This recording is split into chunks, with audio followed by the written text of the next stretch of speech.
Building wealth might feel like an uphill battle, especially in the early stages. But what if the hardest part wasn't climbing the mountain, but taking the first few steps? The truth is, after hitting your first $100,000, everything changes. The numbers don't just add up, they accelerate. And that's not motivational fluff, it's math. This video will break down exactly why the first $100,000 is the toughest milestone, and why every dollar saved after that works harder than the one before. Let's begin with a blunt but brilliant truth from one of the greatest investors of all time. The Charlie Munger rule. Charlie Munger, the legendary right-hand man of Warren Buffett, famously said, "The first $100,000 is a bitch, but you gotta do it." He wasn't being poetic, he was being brutally honest. Until someone crosses that $100,000 mark, wealth building feels like pushing a boulder uphill. Progress is slow, growth is invisible, and motivation starts to fade. But once that threshold is reached, everything changes. Momentum builds, compounding kicks in, and capital begins to generate capital. At $100,000, even modest returns start producing meaningful gains. The dollars begin working for you 24/7, and the wealth engine starts to run on its own. The power of capital scale. Most people focus on investment returns, 7%, 8%, maybe even 10%. But return percentages mean nothing without capital behind them.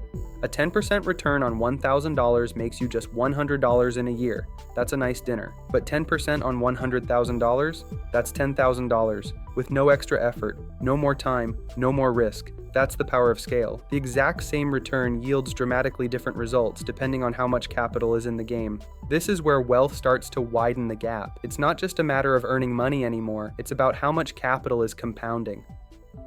The compounding snowball. Wealth doesn't grow in a straight line. It grows like a snowball rolling down a hill. Slow at first, then fast, then unstoppable.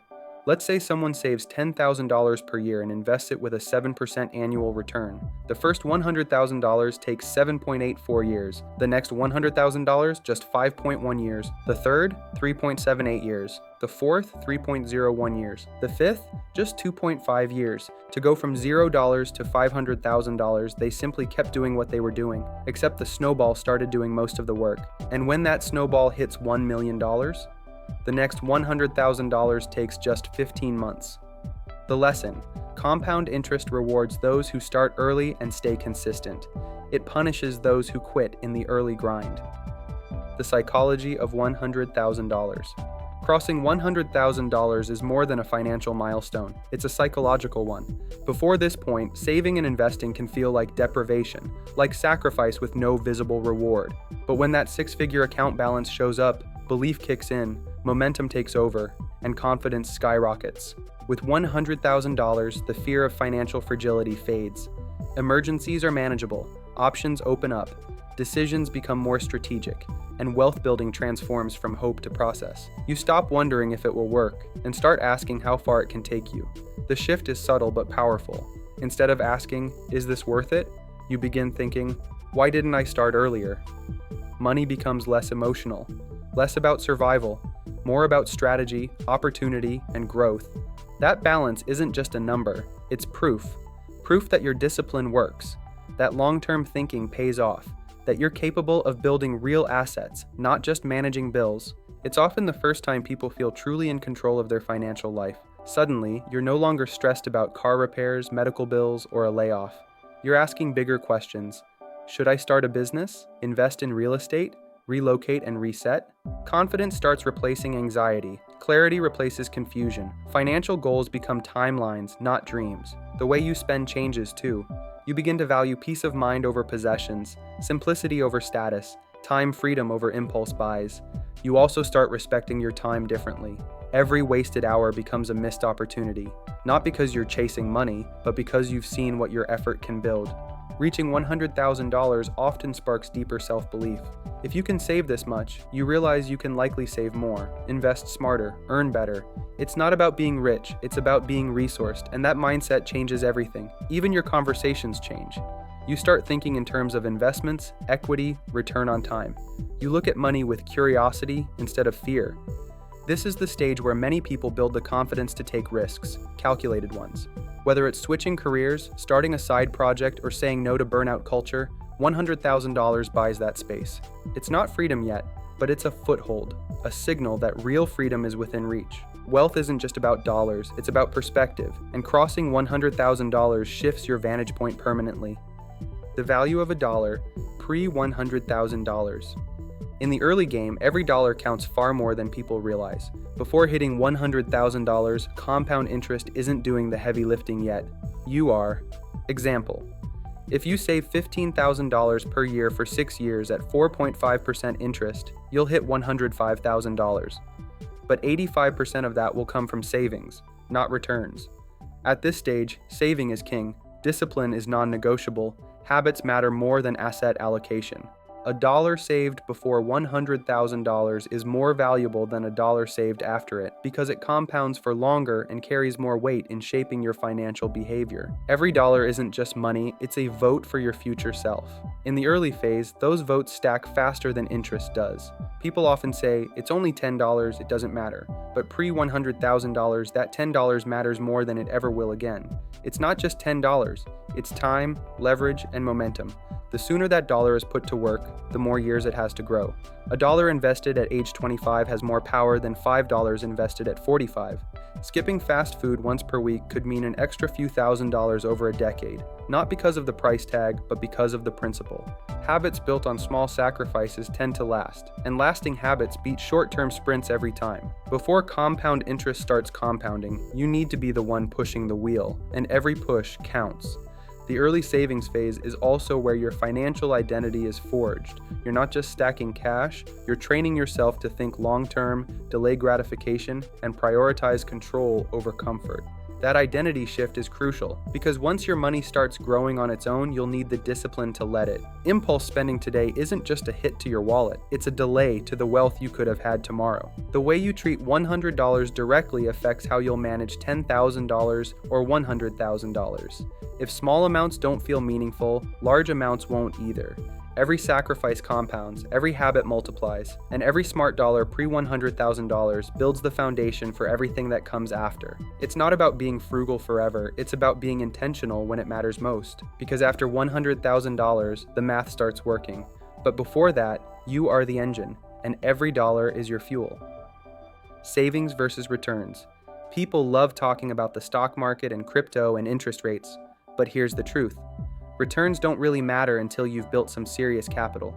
In the first $100,000, returns only make up 10 to 15% of your total balance. The rest is pure hustle. What you save, not what the market gives you. The trap is obsessing over performance while neglecting contribution. The goal isn't finding the perfect stock, it's building the perfect habit. Until you hit 6 figures, every dollar should be treated like it's building the foundation of a house. Strong foundation, strong future. Most new investors spend more time researching investments than actually contributing money. It's backwards. A flawless 10% return on $0 is still zero. What builds wealth early on isn't alpha. It's accumulation. It's moving from $1,000 to $10,000, then $10,000 to $25,000. Not because returns are impressive, but because the muscle of discipline is growing. You don't need to worry about beating the S&P 500 if you're still skipping contributions. In the early stages, performance anxiety is a distraction. High-yield savings accounts, broad index funds, and automation outperform complicated strategies when the goal is building momentum.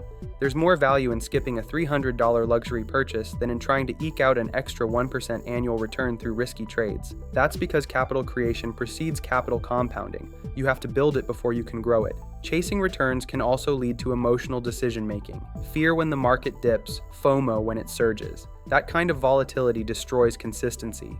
On the other hand, consistent saving builds confidence. Each time you invest, you're reinforcing the idea that you control the outcome, not the market. Even if returns are mediocre at first, your system is sound, and once capital reaches critical mass, the returns start to matter more, and your habits are already built. There's a reason most people who become wealthy didn't start with hot investments. They started with good behavior. When someone hits $100,000, their returns can start matching their contributions. But until then, contribution is everything. So instead of asking, how do I earn more from my portfolio? The better question is, how can I contribute more to my portfolio? Because until the base is built, the return on discipline is infinitely more powerful than the return on investment. This is how you build momentum. This is how you stay grounded. And this is how you win early, by mastering what matters most: what you put in. The Millionaire Playbook. There are 3 core pillars nearly every self-made millionaire follows. Offense: increase your income. Get promotions, switch jobs, start a side hustle, learn high-value skills. Defense: control your spending. Track every dollar. Say no to lifestyle creep.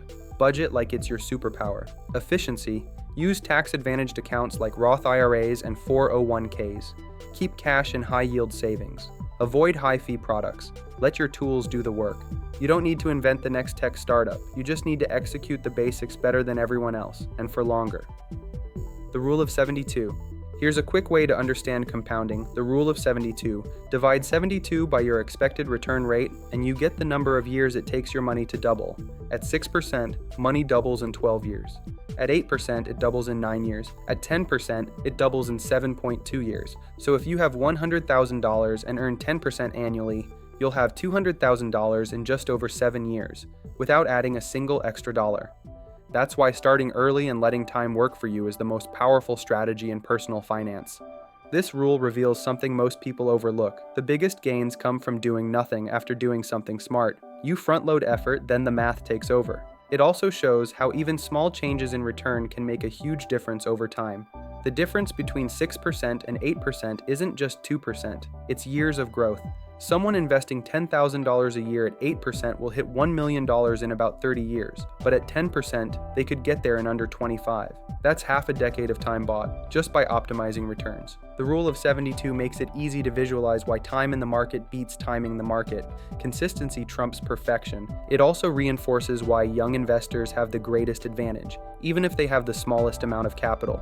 Time is the biggest multiplier.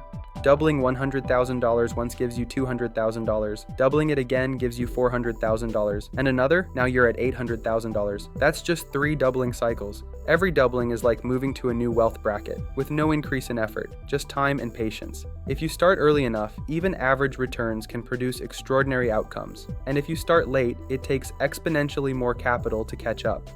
It's why compounding is often called the 8th wonder of the world, not because it's complicated, but because it's so consistently underestimated. The Rule of 72 doesn't just teach math, it teaches urgency, it teaches patience, and it teaches that wealth isn't built in one big move. It's built by letting time do its work, uninterrupted. So when someone asks why they should invest now even if they don't have much to invest, the Rule of 72 is the answer. Start early, stay invested, let the clock and the math do the heavy lifting. Mistakes to avoid. Most people never hit $100,000 because they sabotage themselves early. They spend before they save, they chase high-risk investments instead of steady growth. They upgrade their lifestyle with every pay raise. They say it's just $5 until they've wasted thousands. The real mistake? Thinking you'll start later, because later never arrives, and every delay compounds in the wrong direction. Strategies to reach $100,000 faster. There are 3 practical ways to accelerate your journey. Increase offense, make more, upskill, freelance, sell, negotiate, hustle. Play defense, cut what doesn't matter, track spending, delay gratification, maximize efficiency, use retirement accounts, employer matches, and high-yield savings. Protect every dollar. These aren't sexy, they're not flashy, but they work because they compound. The more income streams someone has, the faster they reach financial momentum. It could be selling on marketplaces, tutoring, coding, writing, or consulting. Income doesn't need to be glamorous, it just needs to be reliable and scalable. Every raise or promotion should be treated like a stepping stone, not a finish line. The key isn't just earning more, it's keeping the lifestyle the same while income grows. That's where the margin lives. Defense means learning how to say no.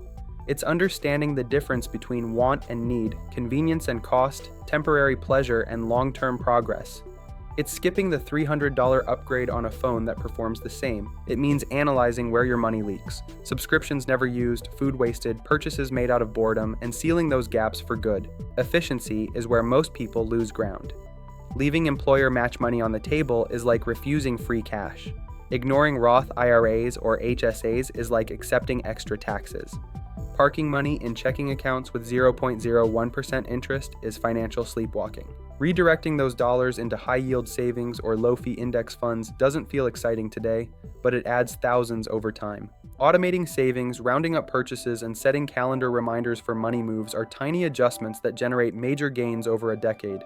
Most importantly, All three pillars must work together. Making more without controlling spending is treading water. Saving aggressively without investing is stalling growth. Optimizing taxes while ignoring income potential is leaving power unused. The fastest path to $100,000 is not found in a secret stock, a lucky break, or a viral side hustle. It's found in execution, consistency, and time. The first $100,000 is the grind. It's the test. It's the wall most people hit and walk away from. But for those who keep going, it's the launchpad. After $100,000, wealth builds faster. Returns start to matter more. Confidence rises. Control increases. Options multiply. If you're still working toward that first 6 figures, focus on what you can control. Save more, earn more, spend less, and stay consistent. If this video helped shift your mindset, subscribe to the channel, hit the like button, and check out the next video on how to go from $0 to $100,000 in 1 year. This journey doesn't get easier because you work harder. It gets easier because the system starts working for you.